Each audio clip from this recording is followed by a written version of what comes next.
the DJ. Yo, check this out. We got a great show coming your way. From the ECSI Sports Studios, the #1 sports information program in America, the Breakfast Bankroll, with your host, the sports broker, Jeff Dawson.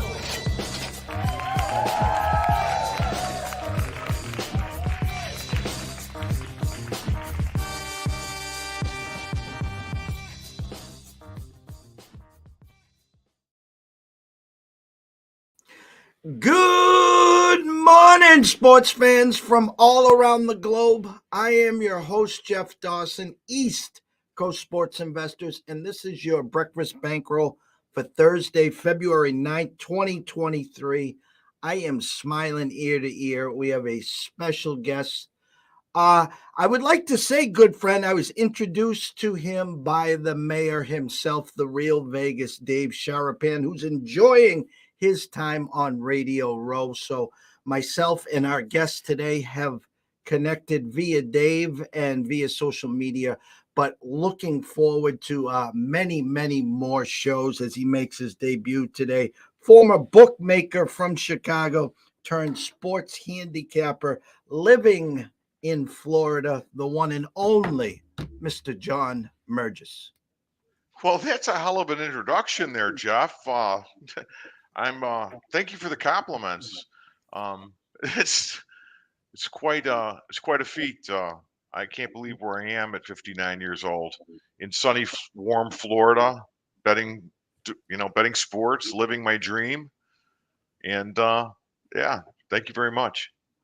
Well, we're obviously blessed and honored. I've heard nothing but amazing stories. Oh, those are lies. We're a lot of people poo-poo the pandemic because the world stopped and we were stuck here at East Coast Sports Investors. I remember it like it was yesterday, watching the semis, the quarters. It was the Big East. And it was the 12 o'clock tip-off, and then they went to halftime, and then they said the game was over, and the world had stopped. That was it.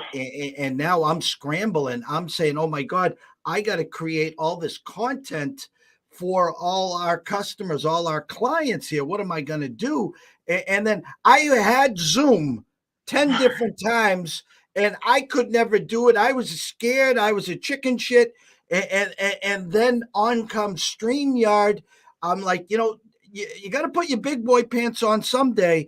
And because of the pandemic, now because of StreamYard and other outlets, whether you're in Florida or I'm on Cape Cod, Dave's on Radio Row, here we are. We're talking.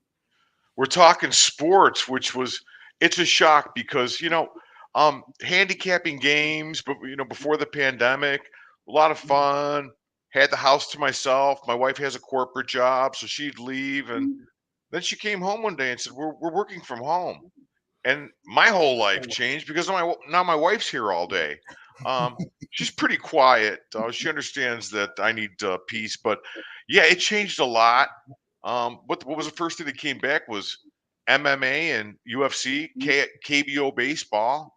Guys started betting that. But it was tough for us sports bettors, investors, sports fans. It was a tough time.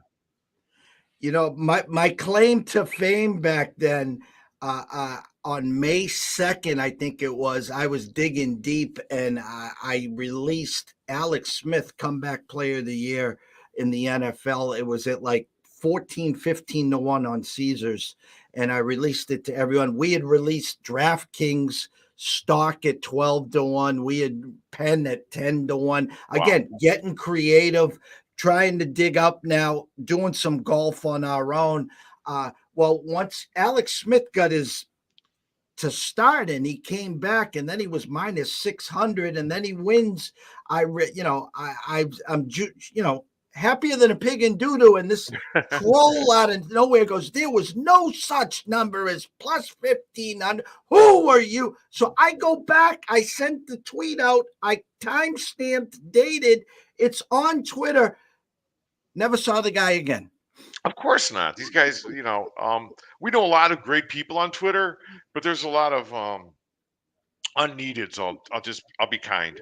Unneeded people that tweet. But you're right. It's interesting how things have evolved. I talked with our friend that you mentioned, Dave, about the evolution of sports investing, as you refer to it. Um, the newer people, it's sports betting. But I agree with you. It is an investment process. There is no getting rich quick in this business, and I know that by being involved at a young age and taking the bets, and then as I got older and making the bets. And so, you see me on Twitter. I tweeted out my games for 1 year. I said I'll do it for a year. Tweet out all my plays. People will be shocked that I'm only betting 500 or 250 on a game, thinking previously that here I am, some guy that bets 5 grand a game. I'm not that guy. I've learned how to become more conservative, and my wife won't let me bet that much anyhow. And I think it's more of a myth. I think it's, again, as you perfectly stated there, the fact is, if you are doing this for a living, if you are doing this for a second stream of income, you must then put 10 dimes a game on your big games. You're putting 25, 50 dimes on these games. And people really need to understand this. The average bet is like $25 to $50, if that. A, a $253 player. Perfect example is when I go to Vegas in March. I usually go there for 2 to 3 weeks. Okay, we'll make 5 or 6 trips a year out there. We'll go out there in July for the World Series of Poker. We have some colleagues that play in the main event. We'll be back in September. But my point is, I'll go up there with 3, 4, 5 dimes in my pocket. I'm going to the window at the South Point. I'm seeing Chris Andrews. I'm seeing Jimmy Vaccaro. I'm playing 300 a game. If we get on a roll, I'll go to 350. If I really like something, maybe I'll go 4 or 5. But as you said, it's a marathon. And behind the stage, you said the most key word. And as soon as you said it, I lit up like a Christmas tree. It's a process. Exactly. Explain that. Well, you go into a season, and I always start my season officially. My betting season ends Super Bowl Sunday. That's what I consider my betting season. Now, for that year, starting, of course, I suffer from post NFL season disorder, which back in the day, I would call my doctor the Monday after the Super Bowl and tell him I'm not feeling really good. And as he got to know me over the next 15 years, he calls me on the Monday after the Super Bowl now. We get I get on the right medication, and I'm able to deal with it. But no, seriously, we all go through that withdrawal of no football. That's why this show is kind of bittersweet in a way, because this marks the end of the football season. But the process that I use is now I'll pivot towards college basketball after the Super Bowl, and I've fiddled in it a little bit. And I'm a transparent guy. I think I'm 1-5 in my last 6 college basketball picks. I've gone pretty much private with my picks. I'm not going to tweet them out. Maybe next football season I'll do the same thing I did this year. But it's a lot to ask somebody to go out and put your picks on Twitter every single day before the game starts, and then track them. BetStamp, I think. Vault, who I know the owner of Vault, is another good app. Unfortunately I can't use that here in Florida. I have to utilize offshores. Pinnacle is the big book I use. I'll be using a new book soon that's going to be opening up. But the process is, you start off slow. You look at some college basketball. I wake up in the morning, go through it, look at maybe some NHL, see if I can see an over to 6 or 6.5, where they may score 8 goals. But I try to build my bankroll. My bankroll goes back to the original starting point, which this year was 50,000. On that 50,000, I turned into about 90. Now that 40 is, if of course the income, I'll pay taxes on it. I designate myself as a sports bettor. When my accountant takes care of all that. So that's a reminder, everybody: pay your taxes on your winnings. Most won't have to worry about. I'm not saying most, a lot won't have to worry about it because they'll be able to claim losses. But with that said, as far as the process, I start slow, and then I move forward to more keyed games. Right now, there's a lot of big sample size for basketball. So by getting in later and betting more games later in the season, that's my edge. I have a large sample size to choose to go, to utilize. I have great context out in Vegas, and so that helps. I heard that whistling. I thought maybe that's enough, John. No, not at all, not at all. You took the bets in Chicago. Yes. Okay. Our friend, Mr. Sharapan, did that from 20 years, from, Costa Rica, Curacao, all the way to Vegas, West Virginia, back and forth. Taking the bets. I don't mean to laugh. I know the story. It's almost surreal. But go ahead, Jeff. I'm sorry. No. So now you're behind the counter, and you know this. There's a game that's all you. Let's just make up a game: Patriots and the Bengals, and every 10 plays you're hearing 8 of them on the Patriots, and then you're hearing one Bengal. Does that always perk up your ear, saying there's no way in hell the Patriots are coming in today? Yeah, it does. I find it best to watch football with no volume. The consic does the same thing. He doesn't want to hear what they have to say because I'll keep it clean, but nobody knows anything. He uses a different term, but nobody knows anything. We're all in the same boat. We're trying to beat the books. And that's what people on Twitter or other social media platforms have to understand, that guys like you and I and Dave and a guy, a great friend of mine, Sean Alvarez, he's my horse Mr. racing Smooth. guy. Mr. Smooth. Smooth turn two. Listen, he's my horse guy, and it's coming down Derby season, Triple Crown, and the futures are out. I'll rely a lot on him for horse racing, and the truth is, it's really sometimes not what you know, but it's who you know. And I'm lucky enough, as you are, to know some really good guys in this business that are the real deal. All right, let's talk. I guess there's a big game on Sunday. I heard around 6:30 there'll be a Super Bowl. Kansas City and Philadelphia. Since we're talking stories, I have a spreadsheet. I follow 50 sports books all around the world. I get every alert. I get, I'm your sports broker. There's nothing that we miss here. Very, very well respected at Circa. I love Mr. Stevens, what he has built, Mr. Benson, Mr. Metcalf. I love everyone there. I watch their numbers like clockwork. Cincinnati and Kansas City, the game's over. Now it's time for them to step to the window and open up a number. And the Circa opens up Kansas City -2.5. And the under over, I think, was 49.5 or somewhere in that area. And the first 25 bets, 22 of them come in on Philly, and Kansas City goes from 2.5 to 2 to 1 to a pick 'em to Philly as high as -2. I'm out there. I'm out there in Vegas when that happens. I'm out there that championship weekend. I've gone 8 out of the last 10 years, 6 years in a row. So I'm watching it on the Circa. As a matter of fact, you mentioned Circa, and I mean, you know what this app is, don't you? Absolutely.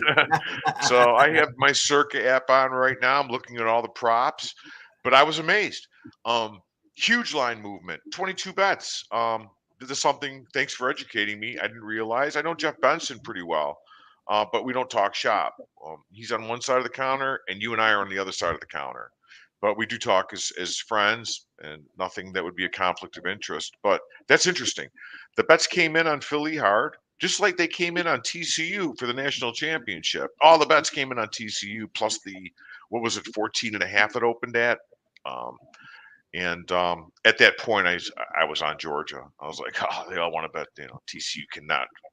But we're talking about the Super Bowl. Um, yeah, all the people you mentioned are Matt Metcalf. I mean, you got to give him a lot of credit. This man comes out with the college football lines before anybody. It's a lot of work. I hear he walks in. I've actually seen him on a Sunday morning walk in with files in both hands, just stretched out like Stretch Armstrong, walking with files of all the information he's compiled over years to come up with these lines so they can, open up. But it's interesting, Philadelphia minus the 1.5 right now is pretty much the same everywhere. The total did go up to 51, but Super Bowls are notoriously, especially in the business, it's almost every bet we got was on when they bet the total, it was the over. Mhm. And 51 seems like a low number, but I'm expecting Philadelphia's defense to really the game's going to be one of the trenches, and if that's where it's going to be won, I give the edge to the Eagles. If I asked you, you talked about Georgia and TCU, and the reason I brought up the circus story is I think it was 2 years ago. If it wasn't 2 years ago, it was this year. They opened up Alabama minus 20 against Old Miss, and the whole world was laughing. And they're like, "What are you guys? What are you guys on here?"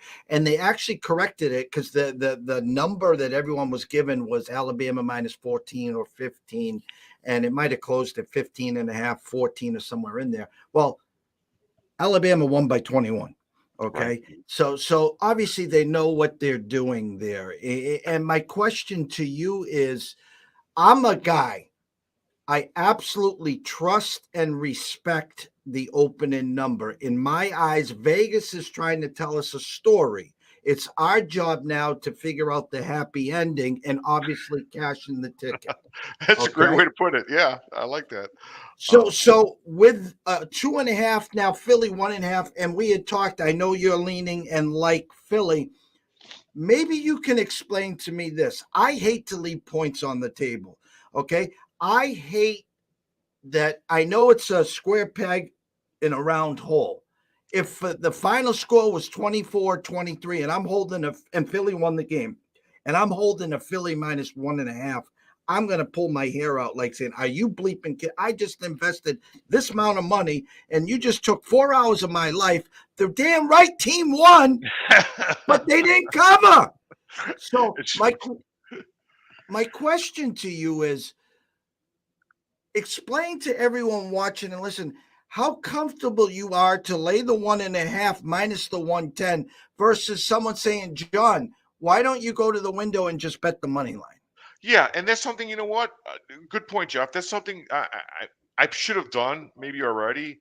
I held off and went with the point spread. Um, Living in Florida, I do have a local guy. I did bet but he limits me. He's tired of paying me, the guy, so he limits me to 500 a game, which is fine. Um, and I did take the money line. I think I got it at 122 with him. I'll tweet that one out from my personal guy. But that said, the money line would be the play. I mean, I saw it at 118 earlier on. Okay, when it opened up, I mean, you got Philly plus money on the money line, but that would have been a bet I could have made. Sunday nights. It was a long trip in Vegas, short trip in Vegas, long nights, I should say. So I never got down to the window in time. Um, but yeah, I think the money line play, if you're worried about that hook, you know, the term you live and die by that hook, that half a point, yeah, the money line would be the play. And I would suggest, now that you mention it, that 24-23 worries me. I mean, a 1 point game is worrisome. A lot of people will say, hey, listen, they want to make this game. Who wants to make it what? As entertaining as possible. sure, the league wants an entertaining game. It could be a blowout. I don't think it will be. But yeah, if you want to play it safe, you don't have to give up that much juice by playing the money line. It's a good play. Long term, when you're playing, let's say basketball, when you're playing, I don't know if you, I assume you play baseball. Yes. In baseball, obviously, I like to say this, especially like on a Friday, you got the big menu. 95% of the people just got paid. It's a hot summer day. They want to lay down some action in Right. baseball.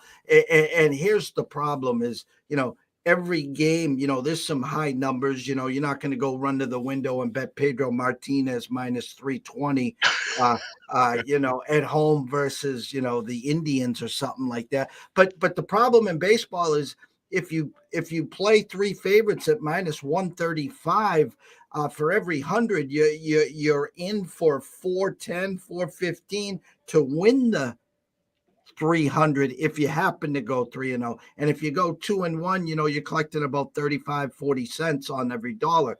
So as we talked about the marathon approach here, is that one of the reasons why, hey, listen, I want to lay the 110. I don't want to start playing money lines at 118, 122, because those add up quickly. They do. That's where it gets you, the juice. I have a just my own rule in baseball. I never bet any team over um, minus 135. Maybe I'll go to minus 140. I will look for value in underdogs in baseball. I think there is especially short dogs. Teams are plus 115, 120. There's a reason the books have them at 115, 120. They think they have a chance to win. And if it's good enough for the books, it's good enough for us. I find myself, not per se tailing the books, but I'm really interested to see which way that money's going because, as you can see behind you, they didn't build that place on winners. It's one of my favorite places in the world. Being on here with you, I think I'm at Circa. Well, we wish we were at Circa, trust Ah, me. for Super Bowl, you know what? You can get a table for about $8,000 or $10,000 right now. But they'll take better care of us, of course, because we're good guys. But no, listen, that's what it commands. I mean, you've got some high rollers, celebrities, everybody going to that place, and people will spend $8,000 to $10,000 for a table right there. I mean, it's a great experience, one of the best. We have a lot of people watching and listening. You have an amazing following. Give them, I'm going to give you you had it in your hand. I know you probably got a list a mile long, maybe. Oh yeah. Talk some props, just, let's have some fun on Super Bowl Sunday. All right. What is John looking at? All right. Well, the first thing that came to my mind was since we have millions and millions of new people entering this industry, and they most should consider it to be handle it as though you're dealing with Edward Jones or TD Ameritrade or Forex, you know, as an investment, as you do, Jeff, or a hobby. But don't choose this as a profession, especially on this side of the counter betting. That said, the first prop bet that I bet it with my local guy, of course, because it's just 50 or $100, was the coin flip. I feel that 90% of the people are going to believe the tails never fails and bet tails. And so I took heads as the first, and it's a prop that I really never bet, but I want to have some fun this weekend. Um, I I've been invited to a really good party by somebody that I won't mention, but just a great person, well known in Vegas. Um, and I'm going to go to a Super Bowl party, and so I want to have my props. But that was the first one I was looking at. So I took heads. Um, I'm looking at Mahomes completions. Circa has it listed at basically even money over 26 and a half completions. Um, I kind of think that if it plays out the way I think it may, and Philadelphia runs the ball and and has retains time of possession, then you're looking at could be under 26 and a half completions because that's the thing. Keep Hurts and the offense out in the field, pound the ball, and then let your defense do what they do best, and that's put pressure on the quarterback. If Mahomes doesn't have time to throw the ball, he's not going to complete 27 passes. So that's another prop I was looking at. I'll let you uh, throw in some, Jeff, because I know you have might have some props. Sorry, I'm just looking at the app while I'm doing that. I should just keep it in front of me like the consig does. There, now nobody knows I have my phone in front of me. I actually scolded him last week. I saw that. I scolded him. I'm like, Dave, every time they went to 4 boxes, you were on the phone. And he goes, and then he texts me. He goes, I couldn't get a word in edgewise. I'm like, I'm just telling you, every time they went to 4 boxes. You know what? I text him all the time while he's doing his show and he'll refer to me as Chicago John. Dave likes to keep you, he lets me fly under the radar, but I don't care. Everybody basically, thanks to who's become a great friend, Rob Mish, everybody on that follows me on Twitter, that knows me, basically knows my story. So I always just refer to, just Google my name and, you'll learn all about me. He wrote my resume. He's a great writer, by the way, Rob Mish. Wrote several books, one Phenom about Bryce Harper, The Rise of Bryce Harper. And it's really good.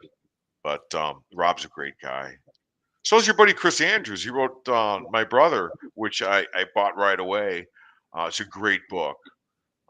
Chris Andrews is a heck of a writer. Not to get off the subject, I have my tribute to Chris Andrews right over here because we're both of Greek heritage. We have the Greek statuette behind us with, if you notice, Jeff, with the pillar. It's from my mother's house. My mother's been passed a long time. There's some stuff that I wanted, and it was like the pillar, the statuettes. Chris and I are proud Greeks. That's the first stop. I have a timeshare right across the street at the Grandview. And so, when I was going there, I was like South Point. And then I went in there, and then that's when they were building the studio for VSiN, and they were talking about Brent and what they were about to do. And I just go there. The funny story is, the mayor, Sharapan, will meet. The first time we physically met, bought him lunch at Del Mar, and we just sat in a booth. And then Chris came over, Jimmy came over, Brent came over. And as the people were leaving VSiN, they'd come over to talk to us. And as people were coming in, Josh Towers, I think, came over, bunch of others coming back and forth. We were there for 4 hours. And this is a true story. I had to go back 3 different times so they could microwave his clam chowder. That's how many times we're just sitting there like 2 kids in a candy store. Oh, we don't even watch games. The games are on, and you're with these guys who I look at as, Chris Andrews, Hall of Fame, bookmaker, Vinny, Hall of Fame bookmaker, Jimmy Vaccaro, who ran the Mirage. I mean, Vinny ran Caesars. These guys, talk about guys that know stuff. These guys have seen it all. And it's a great place. I didn't make it out to the South Point. I wanted to see Chris so bad. As a matter of fact, I kind of changed it up a little bit. I stayed at the Superbook last trip out. I heard Circa was sold out on Sunday. Even from somebody of me of my stature, sold out. Wait, I thought I had a reserved table for life. No, that's not the case. But so that was, that's still a good book. John Murray's a great guy. Saw Jay Cornegie, real nice guy. And I see a lot of Tim Murray. I see, Mike Palm, all the VSiN guys that they're all really good people. They're great people. I had dinner twice with Tim, me, Dave, and Tim upstairs at 8 East. That's a must go. Yes. Fabulous food. Let me just transition here. You said Monday, Sunday, 10 o'clock, 10:15, 10:20. The season's over. A couple big trades, obviously, in the NBA the last couple of days. I'm not an NBA guy. I'm an old school 80s Larry Magic, Michael, and this new style of basketball. And I don't think it's fair to the person that works hard for their money to go to the window and not know if half the team's starting or half the team's playing, never mind 10-point favorites losing by 30 in the first quarter. It's just, and I'll get I think I've probably released 7 games so far in the NBA. And once the playoffs comes, you start dabbling in some series and stuff like that. But where I was going here is baseball. We're getting closer to spring training, the World Baseball Classic this year. How does John, do you build a portfolio on futures? Do you take an opportunity to grab a couple nice numbers and as the season progresses, maybe add a few more? And then once you get to the playoffs, you have lots of times some good hedge opportunities. The same thing maybe for March Madness or any other sport like that. Yeah, I didn't do any college basketball futures this season. Did a few NFL futures, not as many as I used to. I was future light this season, but it's funny you mentioned baseball because I have been looking at some baseball futures, especially total wins. I had a rule. I said I actually talked to Sean. I said we were waiting for the sheets to come out or Sean on the app, and we most of the time they come closer to the start of spring training because as you see, moves are being made. And I said if the Cubs, and I grew up a Cubs fan, I have to give full disclosure, but as I had the Cubs at 75. I do my own win totals for baseball. So I had the Cubs number at 75. Anything over 75, I was taking under. Well, when I got out to Vegas, um, it was 78 and a half. And so right away, a couple $100 future on the Cubs under 78 and a half. But yeah, I will bet some more either offshore. I'm looking for some, little movement in the numbers. They're not moving much at all. People really aren't betting them. So I have time. I've really dedicated myself this year in college football. I was 62.5%, Awesome. which is good, is great. And if the Eagles do win, NFL will be a little over 60% for the season, and that's all documented on BetStamp. So, and it's tough for both sports, college and NFL. You can do well in one and not as well in the other, but this year both seem to work out for me because they're two different games. The pro game and the college game. It's still football, but there's a lot more that goes into college. First of all, more games. You've got to go through that slate and look at all the games and be selective. I try to be selective in these games. I focus on the ACC, the Big Ten, the SEC, and and maybe a little Big East football. But that's about it. No Pac-10, no Mountain West, because we live on the East Coast, Jeff. Ralph Michaels famously, mentioned that, he spent some time this last year, just a couple months, and he couldn't handle it. Games starting at 10:30 p.m. Where in Vegas they start at 7:30 at night. You can actually watch every league.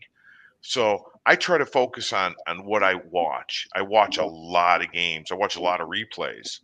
But going back to baseball, yeah, I'll be looking at some more baseball futures. Feel free in the future. I can let you know what futures I've actually bet, and we'll do a rundown if you're interested. But yeah, once the Super Bowl ends, I'll use Monday as my depressed day now. Go see my doctor. Um, take more vitamin C, and then I'll really start diving into baseball futures and a little more college basketball. NBA, I dabble in. And when I say dabble, I got a guy for that. You know, it's always good to have a guy for something, and I have a guy for NBA. It's always Dave says that well. He goes, "I got a guy. I had to go see a guy about a thing." You know what I mean? That's it. I'm down. I got to go down to the book. I got to go see a guy about a thing. The kids know. And nobody knows shit. Nobody knows shit. But he's right. I mean, nobody does. Maybe, we know how to raise a family and how to make breakfast, but how to pick games. It's almost an art form. It is an It's art like form. you're a financial advisor basically, Jeff. I mean, you tell people you know where you're going, where you think the opportunity lies, and invest in that opportunity. And it's just like the market. It's up, then it's down. And this is a market. It's a betting market. And you're spot on. And I think what happens is people. I like to say this story is people are wired like this: is they get to Saturday and they're up. And then they wake up Sunday morning and they say, "Oh boy, I got a free swing here. I am going to take the legs out of my local today. You watch." And then Yeah. usually what happens is, let's say you're up a nickel, they lose that nickel, and then they're chasing that 4 o'clock or 8 o'clock to try to get that nickel back. And by the end, Monday morning, they wake up with a melon this big hungover and they look at their figure and they're like, holy shit. Or, hey, I'm down a nickel going into Sunday. I don't want to pay the man. So what do? You run to the window at 1 o'clock, you bet 3 games, and you go 0-3. And now instead of down a nickel, you're down a dime. And then you got at 4 o'clock, the slate shrinks a little. Well, I'm not paying him a dime. Well, by the time you Right. get to 8 o'clock, you're down 2 dimes. There's one game left, unless there's a West Coast basketball game, Lakers or Clippers. And when in doubt, what's the public do? They take the favorite in the over, and then they wake up Monday again. Their melon's this big. That's why we have said since day one, we call it Quicksand Sunday. Our week goes Monday through Saturday. Saturday's obviously our big day, and whether we're up a couple units, we'll put a little action parlay to scratch an itch, or if we're down a couple units, the same thing. But don't you talked about those $1 billion casinos and resorts? The one behind me right now, they were built on Sundays. Trust me on that. Oh, absolutely. Um, and obviously, I tweeted yesterday. It's strange, but I know some line managers offshore, and I'll talk because it's offshore. We have a little more leeway. And the one guy tells me they're taking Eagles action at a clip of 3-1, 3-1 Eagles money. Um, and then I did a little more research and found out in Vegas it's closer to about 2-1 Eagles money. But the money that I'm seeing on the sites that I use aren't reflecting that. It shows about 64% of the money on the Eagles right now, and about the same with the tickets. I don't know how accurate a lot of it is, and if that number of money and tickets percentage was so valuable, why would the books even put it out there? So you can take it with a grain of salt. The way I feel, I don't know if, as I said, how accurate it is. But with that said, I do believe the books have some exposure here with Kansas City. The books definitely need Kansas City. There's no, and it's not. They don't need them. It's not major, but it's enough where they don't want to pay out. They will when you win. I mean, there's especially Circa. They take big money. 300,000, maybe 500,000 on a side, and on a total for this game. I don't know what the max is right now. I know it's around 300,000 for the side in total. Final question. Yes, sir. Final score and MVP. Wow. Final score: Philadelphia 28, Kansas City 24. And the MVP, I'm going to go with Hurts, Jalen Ooh, Hurts. I just think I I love don't. that one. Well, I'm just Plus saying. I'm 650 here. Plus 650. plus 650. Yeah, I mean, listen, he's got to have a great game. It's the big stage. He's a young guy. It's his first Super Bowl. I mean, if Jalen Hurts can't get it done, I'd be surprised. I know he's got a shoulder injury. Mahomes' ankle, is questionable at best. I tweeted yesterday, if Mahomes takes a couple good shots, who knows what happens with that high ankle sprain? You can knock him out of the game.